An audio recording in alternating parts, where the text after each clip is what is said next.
In today's session, we're going to be talking about no money left in deals and are they still possible? As you're all aware by now, this is sponsored by the Property Investor app, which is the UK's first property investment platform, which showcases all kinds of deals all over the UK. Whether you're looking for that below market value deal, that rent-to-rent deal, that lease option deal, we've got them all on the Property Investor app. And there are two ways to get involved. You can either go to the website, which is propertyinvestораpp.co.uk, or if you've got a smartphone, go to the App Store, type in Property Investor and download it from there.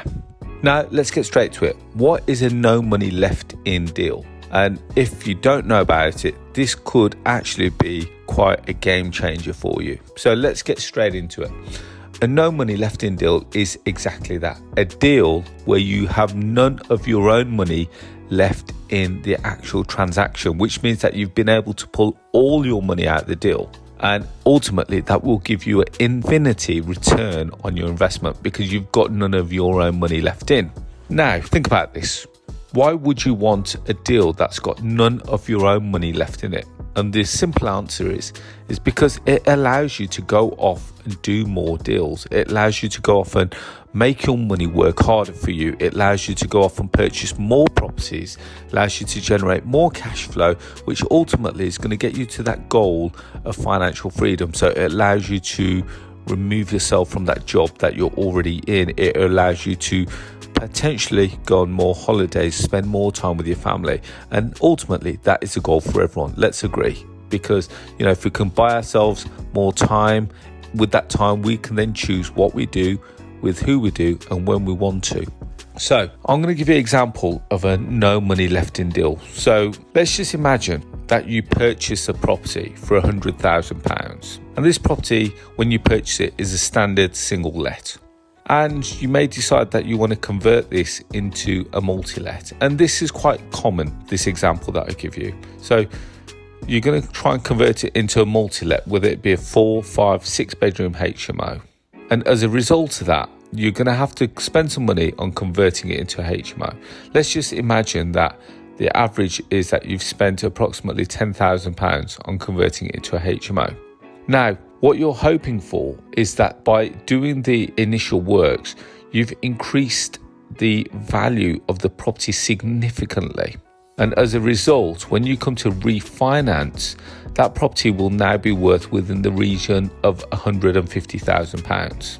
Now, what we're looking for is a valuation for £150,000. And the reason why we want that is because if we can get a valuation of £150,000, the mortgage company will lend up to, let's say the standard scenario, they will lend up to 75% of the £150,000. So your loan amount, your new loan amount will be 75% of the £150,000, which in this scenario now is £120,000. So your new loan amount will be £120,000. But remember, you purchased it for £100,000. You've spent £10,000 on the refurb. It actually only owes you £110,000, but you've managed to refinance it, and the bank or the lender have gave you £120,000, which means that you've managed to get all your money out of that deal. Now, this won't happen all the time, and it's very unrealistic to think that it will happen all the time. Even today, there's some deals where I've had to leave money in, but the trick, or should I say the skill, is to understand how much money you're leaving in and how long is it going to take for that money to be repaid back to you. So if you can leave as least amount of money in the deal as possible, that will allow your funds to go further, allow you to buy more properties and keep doing it. And this is what I would call the rinse and repeat strategy. You purchase a property, you add value, you refinance against its new value, you pull all your money out, you go again, do the same again and again and again. And this is the perfect, what I would say, this is the ideal property strategy for all property investors. If they can get to a scenario where they've pulled all their money out, if not a large majority of the money out, it allows them to go again and again. And another example of this is where let's just imagine you purchase a piece of land. Now, you build some, let's say, apartments or houses on the land. Now, when you come to sell the land or when you come to refinance, you've refinance against a new enhanced value with the new buildings on it, and you can pull your money out of a deal. Lots of developers do this. So lots of developers will end up with quite a few properties left on the site which don't owe them a penny, and as a result they've now got assets which are completely unencumbered. So lots of ways of doing this. Now, why would you do this? First of all, because it allows you to buy more properties. What are the risks associated with this? Now, one of the risks associated with it is that potentially you're gearing heavily. Well, you'll be getting a mortgage for up to 75% of the new enhanced value. Whereas when you purchase it initially, if the property was you purchased for £100,000, chances are that you probably got a loan for up to 75% of the £100,000, which meant that your loan amount was £75,000. As a result of that, your payments would have been a lot lower. Now, if you're now trying to get the value to an enhanced value of 150,000, which means that your loan amount will now be increased to 120,000, it means that obviously your payments are going to go up. So you need to think about this as a strategy. You need to have a look at what property are you creating, how certain are you that this property is going to be occupied, are you going to be able to keep up with the payments given that the new mortgage amount has increased and therefore the payments have increased. More importantly, you've got to make sure that you can understand how much money are you going to leave in the deal. Now, so for argument's sake, let's just imagine that you bought it for 100,000, you spent 10,000 on it, but now instead of it being valued at, let's say, 150, it now values at 130. Now, based on 130,000, I'm trying to do quick maths here whilst we're speaking. So 25% of 130,000 is approximately 32.5. So we're going to get a loan amount of 97.5. But bear in mind that you purchased it for 100,000 and you put 10,000 into refurb. So you're not going to get all your money back out, but you are going to get some of your money back out. Now, the skill here is to understand how much money have you left in. Then also understand what is that property going to become. Is it going to become a HMO? Is it going to become a block of flats? Is it just going to be a single let? And how long is it going to take by calculating the new increased loan amount and payments, taking into consideration the income, taking into consideration the outgoings? How long is it going to take you to pull all your money back out? So how many months of cash flow is it going to take to pull all that money back out? Then you've got to start to think, is it a good investment? Is it a bad investment? You know, I've seen some deals where they've had to leave 50, maybe 100, even multiple hundreds of thousands of pounds into the deal, depending on what the strategy is. So you've got to think, what are you going to be doing with this? And more importantly, if you do one deal and it doesn't value up accordingly, is it going to stop you in your tracks? So you've always got to have a plan B. Plan A is that you're going to go for the no money left in strategy. Plan B, what happens if it doesn't value up? Can you afford for that money to sit there? And when I say can you afford for that money to sit there, some of you listening to this right now may actually be borrowing money from an investor to do almost like a joint venture partnership. So you've got to have a plan B, because if that property doesn't value up and the investor wants their money back, how are you going to be able to repay them? So only do this once you know that you're quite certain that it's going to value up. Now, how do we get a valuation done? Or can we become certain that a valuation will come up to what you're expecting it to be? Well, rule number one is that make sure that you get multiple valuations done on the property. So this could be getting lots of estate agents out to the property and also asking them their opinion as to what that property will be worth. Now, this will be really important, but more importantly, also get them to back it up by providing you with sold comparables for their evidence. Now, the reason why I say this is because when a mortgage surveyor now comes to your property and you're asking them to value it at the new enhanced value, they are going to be looking also for evidence and comparable evidence. And they will generally look at the same places that the estate agents will be looking at when they provide you with the evidence.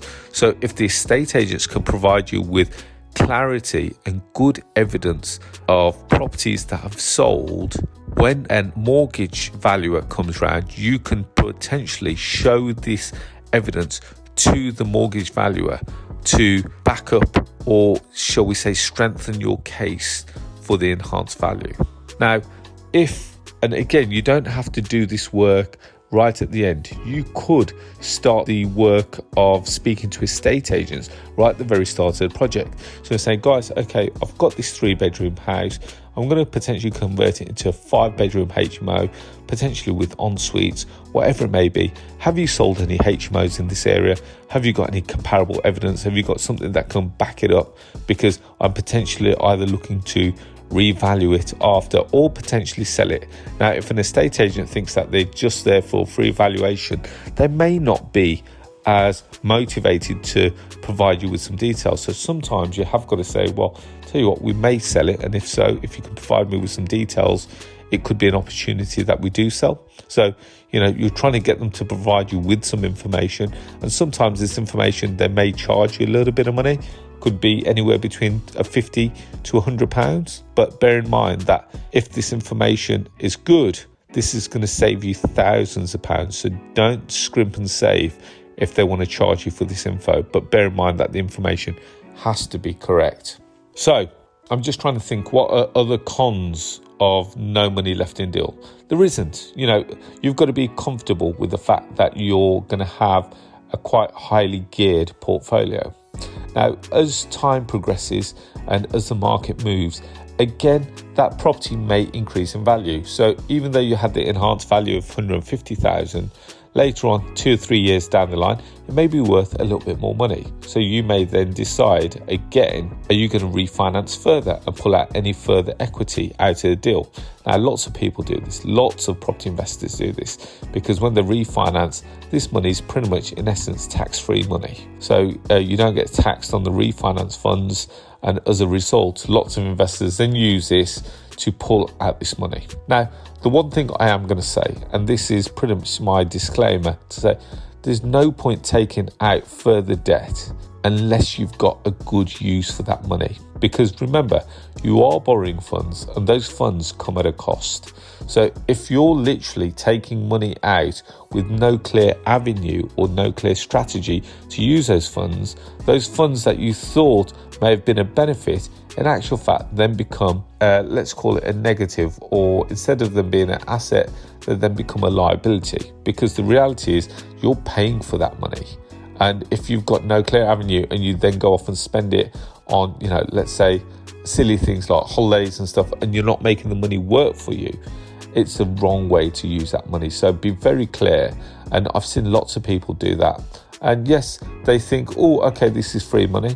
And I get it. I understand it. It's easy money to come by. You're refinancing against an asset. You're getting money out. And you think, oh, I can use this for something. I can go and buy a car, or can do this. But the reality is that money now is costing you money. So if you're going to spend on a holiday, that's a very expensive holiday, because if you calculate the interest that you're going to be paying on that new money that you've just taken out over the term of 5-10 years, that's a very expensive way to fund a holiday. So think about it very carefully. If you're using that money and you're going to go off and buy another property, or you're going to acquire like a rent-to-rent or something, and that property is now generating money, then that's a great way of using those funds. So please be very careful. And again, please don't deem this to be financial advice. And if you are in a position where you're looking to take out further funds, I would strongly suggest that you go off and get independent financial advice, as this is not deemed as financial advice. So there we have it, guys. Hopefully you've enjoyed that session. There are deals out there. You can do no money left in deals. Again, do all your homework. Make sure that you've spoken to all the right people. Make sure that you've got the right builder's quotes. Make sure that it's going to come in on time. Make sure you're going to get that end value as to where you expect it to be. And it does actually happen. And once you've got the first ones through, believe it or not, you'll have the bug and you'll be buying more and more and more. And before you know it, you'll have a massive portfolio of properties. So feel free to also please subscribe and hit the notification bell. Every time I release a new video, you get notified of it. If you want to be social with me, you want to connect with me on social media, feel free to find me on Facebook, LinkedIn, Instagram, Twitter, Clubhouse, and TikTok. I'm new to TikTok, so please go and give me a like and a share or whatever you have to do on TikTok and get me some followers on there. That'd be fantastic. And finally, as I said at the start of this podcast is sponsored by the Property Investor app, which is the UK's first property investment platform, which showcases all kinds of deals all over the UK. Whether you're looking for that below market value deal, that rent-to-rent deal, we've got them all there. Go and check us out. So you can either go to propertyinvestorapp.co.uk, which is our website, or you can go to the App Store, type in Property Investor and download it from there on your smartphone. As always, guys, I wish you all to be safe, well and happy, and I look forward to speaking to you all very soon. Thank you and bye-bye.